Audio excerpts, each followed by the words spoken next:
Hello, and welcome to Looker and BigQuery, Enterprise Digital Transformation at Sunrun. I'm Joel Mckelvey with the Looker team, and joining me is Harish Ramachandraiah from Sunrun.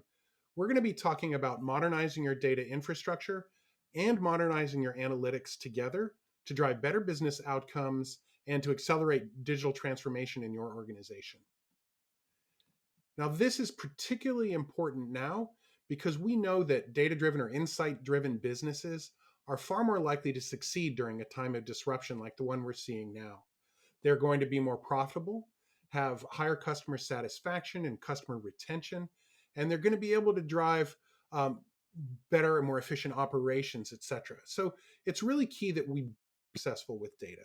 So then why are more companies not successful with data?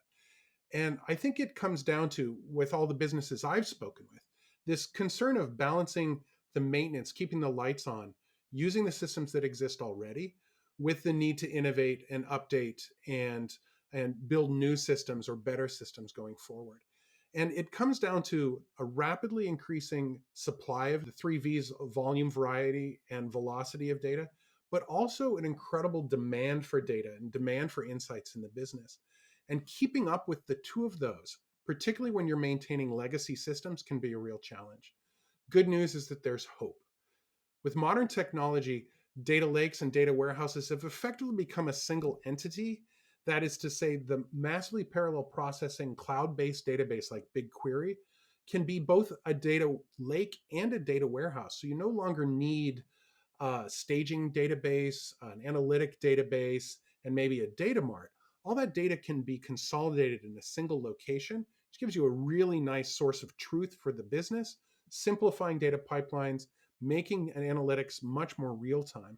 And then when you take a modern analytics system like Looker and you connect it to one of these modern data warehouses, suddenly you've got data governance at scale. Data becomes very, very accessible. You free up your data team to do more and to focus more on that innovation. And you can operationalize data in new and very exciting ways to drive those outcomes you need. What we call these new ways of using data is data experiences. Certainly, all the organizations I work with are looking at modernizing business intelligence, getting better dashboards and reporting, making that simpler, making that easier. But there are new ways to use data when you're not spending all of your time on the infrastructure and analytics maintenance. And these new ways include putting analytics directly in a CRM or a chat application that your teams might be using, inserting insights directly into people's workflows right where and when they need them most to make better decisions, not just large scale decisions in the organization, but even micro scale decisions, say on a factory production line or something along those lines. So making data so operationalized that the people consume it may not even know that what they're seeing is analytics outcome. And you can even build custom applications or use data in really new, interesting, and innovative ways to monetize data or drive those outcomes you're looking for. So, one organization that's been very successful driving positive business outcomes with data is Sunrun, led by Harish Ramachandraiah, who's with me today. And he's going to talk a little bit about his transition from an older infrastructure to where he is today, some of the pitfalls and benefits he's seen doing that. And I think you'll be really excited to hear what he has to say. So, with that, I'm going to hand over to Harish. Harish, take it away. Thank you, Joe. Thanks. So, so with that said, just a quick background about Sunrun. Sunrun has been been in the solar industry, number one residential solar company. It's pioneered in the solar industry for quite some time now, and since then it has offered a number of products out there, and the latest being battery as a service, as well as the storage options. And just to keep it simple, what we do is essentially have the customers or the consumer buy electricity from at a discounted price than what the utilities would otherwise offer. But what we offer is a clean energy, environmental friendly, eco-friendly options. And so that's our mission. And if you look at our mission, is to ensure that we run the planet by the sun, right? So with that said, you could envision any of your company in similar profile. to the company where you've been associated. You may be in the crossroads of a BI transformation, and Sunrun was no different a couple of years back. So you could imagine in most of the companies out there either have a monolithic transactional system, either an SAP or an Oracle environment, and then number of other platforms in terms of marketing or sales platforms. And counter to that, uh, you have BI applications where you essentially have locked into a license or an infrastructure or a support cost and skill sets and so on and so forth. And we were no different than that. Along with that, I think some of the business questions what we were trying to address in terms of the transformation was how do I justify the ROI, right? Or how do I do the transformation yet without doing the disruption in the existing side of the business? And within the engineering team, we were in the dilemma trying to figure out that is it as simple as lift and shift of your data sets or the schemas from one environment to the other environment, or porting these pipelines from one to the other ecosystem, and are you really going to solve the problem, right? And certainly not, right? I mean, you want to take advantage of the newer platforms with the better architecture and so on and so forth. So how did we solve that, right?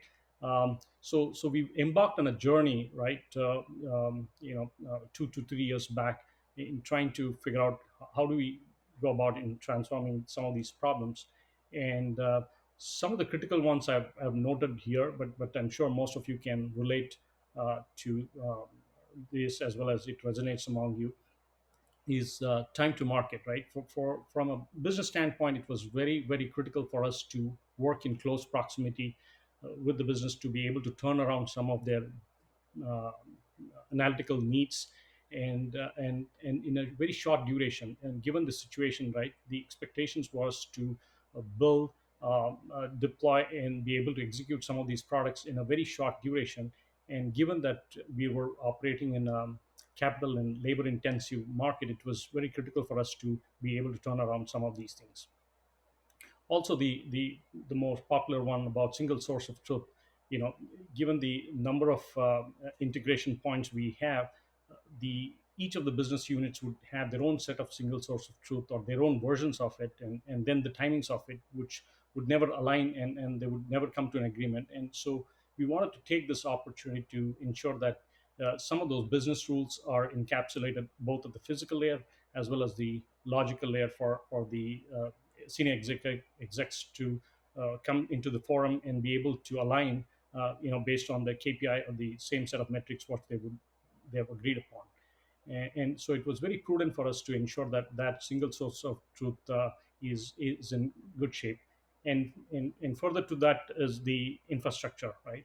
And for those of us who've coming from the legacy platform or the on-premise side of it, having a managed services was the best thing to have, or we loved it, considering that you're looking at the pipelines, you're looking at the infrastructure from a data warehousing standpoint to ingest data sets at petabyte scale, as well as from a reporting standpoint where you overnight have certain expectations to scale up the number of users and so on and so forth. And we certainly were we didn't want to be in the business of capacity planning, right? And so that was very important for us to be able to overnight auto scale some of these expectations. The other thing was in terms of the cost aspects of it, and for us it certainly mattered to figure out what are the kind of transaction some of these projects are undertaking, and what are the costs involved in it. Are we locked in? Is it flexible enough? Can we predict some of these cost aspects of it, so that tomorrow, if the business needs to do additional investment, they have full transparency about what is it is costing us, and that level of visibility certainly would be helping us. And finally, the most important one is certainly the security and the compliance side of it, which is we've handled quite a bit of it. There's still a lot to go there in terms of the DLP, in terms of PII, and in the next subsequent quarters, we certainly plan to address that. So, with that said, I would not go into the legacy aspects of it, but more on the current infrastructure, the architecture, what we have in place at Sunrun, right? So if you look at this, you're looking from left to right, and essentially you have a combination of various platform on cloud, on premise, as well as formats of these data sets in terms of CSV to API to JSON, all kinds of format. At the same time, you're looking at the data coming from some of these financial systems like Oracle. We have two ERP environments, and Workday's uh, production data sets coming from the solar panels, and so on and so forth. And some of these data sets certainly have highly time sensitive from an investor relationship or the Wall Street information, as well as Workday, for example, has number of footprints in terms of productivity, and as well as traditional reporting and so on and so forth. So as these data makes its way into the target environment, which is the cloud storage, where we retain the raw form of it. We use number of components or variations of this in terms of data proc, data flow, and then Informatica predominantly plays in terms of doing the pipeline. And so the raw form which arrives at the cloud storage is almost like an audit trail coming out of the source system, right? You could trace back any of these transaction information, but subsequent to that is where we kind of take a two-step approach in terms of staging the data, and then subsequently a derived table. Between the two steps, what we essentially do is to ensure that the change data capture gets handled in a very seamless manner, right?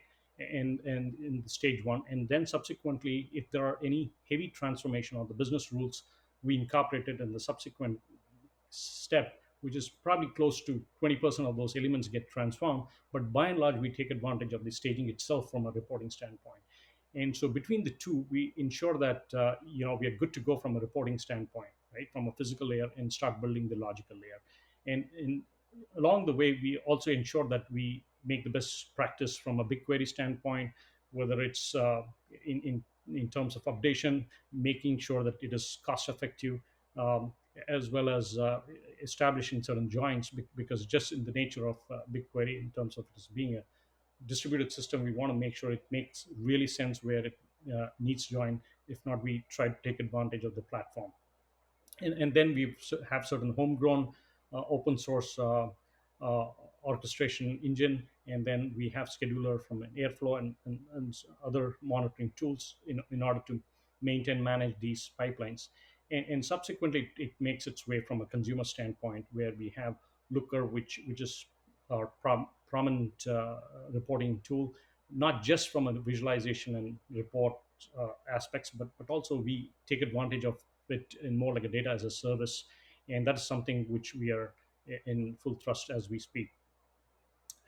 Besides Looker, where I think close to 70 odd percent of the execs rely on some of these reporting aspects coming out of the Looker, there are other consumers. Like there are some cases where Google Studio makes use of it for quick turnarounds and POCs and so on and so forth. Um, the AI and ML people again tap into the same data sets, and for them it is a curated data sets. It is transformed. There's nothing much they need to do versus focus on modeling and take full advantage of what BigQuery can provide them from an AI and ML standpoint. And then the other consumers are your Anaplan or some of the planning systems, as well as we also provide the integration hub. So that's how the current structure. But if you really look at, there are a number of pipes or the arrow marks, which essentially they're equally prone for certain failures, and so we ensure that these are well managed, monitored, and taken care. And to give you a quick preview of the pipelines, the data warehouse, I'll just quickly go over that. So as I pointed out in terms of the double click, right? I mean, any failure in these pipelines can cost a wrong decision downstream. So we want to make sure that it is well managed, and so the footprint is close to around 700 odd pipelines as we speak, and it is growing incrementally almost every month. Uh, uh, the other aspects in this is the type of transactions we handle. It's not just the volume side of it; it's more to do with the complexity across the various data sources, as well as correlations of these data sets in order to write a good data story for some of the business units. You're talking of integrations between financial systems, Salesforce systems, as well as HR and so on and so forth to do some complex analysis from a cycle time, from conversion analysis, as well as the reporting coming out of the tax and financial systems. Besides that, we started at the cadence of 24 hours in terms of scheduling these data sets. That's got reduced almost to an hour every day. And so we run these jobs at a very high frequency on most of the environments, uh, including ERP. Um, then just to double click on the BigQuery again, this is more to talk about how we manage the slot allocations from a resource standpoint. Essentially, we have three segments here: the ETL, or in our case, we manage the ELT process, Looker from a reporting standpoint, and then the backend users who tap into the BigQuery. These are the three segments, but we also have the ability to prioritize. And in our case, we have Looker as the most prominent end user community to take advantage of it, and then the other slots come into picture. So that's the brief approach, and so far we haven't had any challenges in terms of resource allocation. And if you have to scale up, it's a matter of few minutes. You could certainly scale it even further. So that's the aspects from a data warehousing standpoint. And then finally the reporting. um, Looker again has come a long way for us. And so, as I said, it is not just reporting. Uh, in terms of visualization aspects. We've taken it in terms of the hub and spoke models within the Looker community, where we not only enable the business users to do self-service reports, not just canned or building those reports, but also if you really look at the power users, we extend our capacity of development effort along with the business community in terms of enabling the data models, as well as exploring it and establishing certain metrics which the central engineering team may or may not necessarily address, but instead we have an opportunity to extend those spoke models into the business community. So overall, that has accelerated not only the development cycle, but also to bring in some of the SME knowledge which the business units can bring in and turn around certain POCs, integrate some of their data sets which we probably don't have visibility, and have a wider footprint, and have a protocol to ensure, besides some of the automation in terms of testing these data sets, CI/CD process, and so on and so forth. So that's on the reporting side. And just to take it further, I just wanted to highlight one of the case studies. I know there are a lot of information about social media analytics in terms of sales conversions or marketing channels analysis out there. And so we thought of sharing some of the case studies from an Oracle financial standpoint, where we were having a pre-built ETL or a pipeline, as well as physical data models, star schemas, as well as reports coming out of the box, and something which we engineered it within the Google platform to ensure that some of these data sets, there are hundreds of these pipelines which are fairly complex in nature. As I said, it's not just the volume; it is the complexity in integrating various data sets. And in this example, the financials in terms of general ledger, accounts receivables, payables, we take advantage of it in order to arrive at the profit and loss statements. And it has been engineered homegrown at Sunrun. The other aspects which you can even take it further is you could easily integrate this into a demand planning system along with it, as well as a financial planning system. There are other aspects. If you're running a marketing campaign during a certain period, you could snapshot those information real time and be able to see if these are having an impact, right? Your campaigns, are they having impact from a dollar aspects in terms of conversions, and look at it within a particular window. We haven't certainly done it, but since we've taken care of the financial system, it's easily imaginable to integrate some of these data sets. And it is we have converted the entire financial systems, as well as some of the other supply chain and so on and so forth, on the Oracle financials. And you can easily relate this to an SAP environment where you're handling controlling and profitability, or LO cockpits and LIS and so on and so forth. So with that said, I just wanted to quickly go over the certain monitoring aspects. on each of those environments, we have the ability to manage and monitor the GCP environment, the Looker, as well as load orchestration. I mean, these are the reports which we use out of the Looker to ensure that there is consistency in the data loads. If there are any failures or any exceptions, alerts, we have automation done in place to handle on a overnight basis, and not necessarily lose sleep over it. And there's more to go, but this is something which we handle on a day-to-day basis.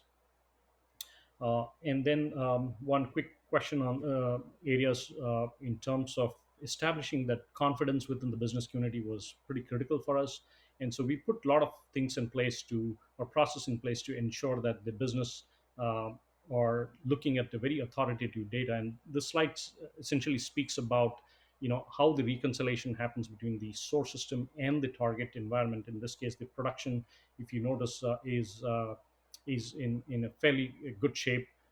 We run these process along with the data loads to ensure that the number of transaction or any impacts on the metadata structures or any elements being introduced is reconciling between source and the targets.